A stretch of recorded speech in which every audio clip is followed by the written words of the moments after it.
Late Night Health continues. I'm Mark Allen. Our guest is Dr. Greg Celaya, and we are talking about inflammation of the brain, the causes and the effects, and then how to get rid of it or at least reduce the chance of brain inflammation. If you get the flu, is your brain always inflamed, Dr. Celaya? Well, you get inflammation, and it can be a temporary type of inflammation, but you feel it. You feel the inflammatory responses. Yeah, you feel. But so does your whole body. Right. You feel lethargic. You can't think straight. I mean, that's one of the things about the flu, right? Right, but not every type of flu is going to create those same symptoms. Right. Stomach flu might be different. Yeah, you may have some different scenarios that may not create brain inflammation. Got it. Let's talk about what we can do to fight or prevent brain inflammation. I mentioned one or two of those. So yeah, I mean, you kind of have to start back at the basics. And number one, you got to have the proper caloric intake, right? If you're eating too much, you're gaining weight. That is an inflammatory response. So you've got to be very careful. Carbohydrates are great, but too much creates a problem as well. The wrong fats, big issue as well. You want to have the proper fats in your diet. The same with protein. Fiber, all the other nutrients, the phytonutrients, the different vegetables are really important because of the antioxidant values that they have to reduce inflammation. Inflammation can be caused by oxidation as well. There's another word for oxidation, too. It goes from oxidation to rust. I mean, that's basically what it's doing. I mean, the body is rusting, in essence. Right, absolutely. Yeah, I mean, a lot of people come up and ask me about oxidation. Well, isn't oxygen good? Yeah, we have a love-hate relationship with oxygen. Appropriate amount is great. Too much, you oxidize and create problems with the chemical reactions that happen. Do we get enough, with all the crap in the air throughout the country, especially here in Southern California and in metropolitan areas, do we get enough oxygen? And are the oxygen... We get enough oxygen. Okay. We get enough oxygen. It's just mixed with a bunch of other stuff that necessarily isn't good for you and can create inflammation as well. And what about oxygen bars? I mean, you can go and, get tutti frutti smelling oxygen at the Las Vegas airport, and it costs you $20 for, breathing 10 minutes of supposedly pure oxygen.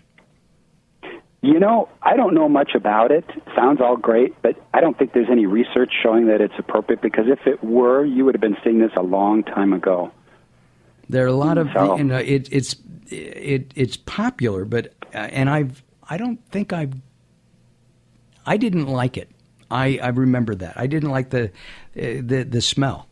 I didn't like the flavoring that they added. It's like, I've never smoked tobacco from a hookah, but I can't imagine cherry flavored tobacco tasting good. Not to me anyway. Yeah, I don't know. So, and you get into vitamins, minerals. Right. You've got some great antioxidants, vitamin E, vitamin C. You've got selenium, different carotenoids, the vitamin A's, that kind of stuff. CoQ10 is a real important one. Anti-inflammatories like resveratrol or turmeric are really good. Do you cook with turmeric? Oh, absolutely. That's a great spice. These wonderful spices were actually designed as medicines, and we've turned them into spices. They're great. They are great. They're tasty, and they're very, very healthy. What about balancing hormones? Absolutely. I work a lot with hormones, and one of the things is that we fix everything around the hormones, and I see some tremendous changes with those hormones.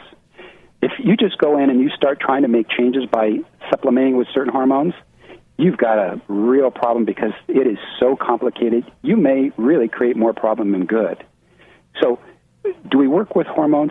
Absolutely directly, but we try to do it indirectly because it makes a big difference. Another thing that can actually work well is fish oils. That makes a big difference in inflammatory responses, if it's the proper stuff. Right, and it should be clean. It should be as organic as possible. Wild caught? Wild caught, third party independently tested. You want to make sure that it comes from a certain type of fish. Sometimes krill can be an advantage. You've got EPA and DHA, which are both in those oils, and you want to make sure it has the proper ratio. What if you're a vegetarian? Flaxseed oil a good supplement? Flaxseed oil is a great supplement. It's just really, really hard to get the proper amounts and ratios with a flaxseed. Flaxseed's great, by the way. It's a good source of omega-3s. Right. But it's just, I don't think it's enough. That's my opinion. Gotcha. So that the fish oils really add to it. Well, our regular contributor, Dr. Greg Celaya, chiropractor, master degree in nutrition. He's a CNS, DACBN, and CISSN. And maybe we'll spend an hour talking about those sometimes because we'll need to. But we will have Dr. Greg back with us very soon. Dr. Greg, thank you for joining us today. Thanks, Mark. Thanks, Darryl. And we appreciate it. We will see you soon. I'll see you tomorrow afternoon, actually, and then again on Thursday. Well, we'll see you then. Okay, good deal. All right, I'm Mark Allen. We're going to continue as we talk about diabetes type 1 with Dr. Alberto Hayek coming up next here on Late Night Health.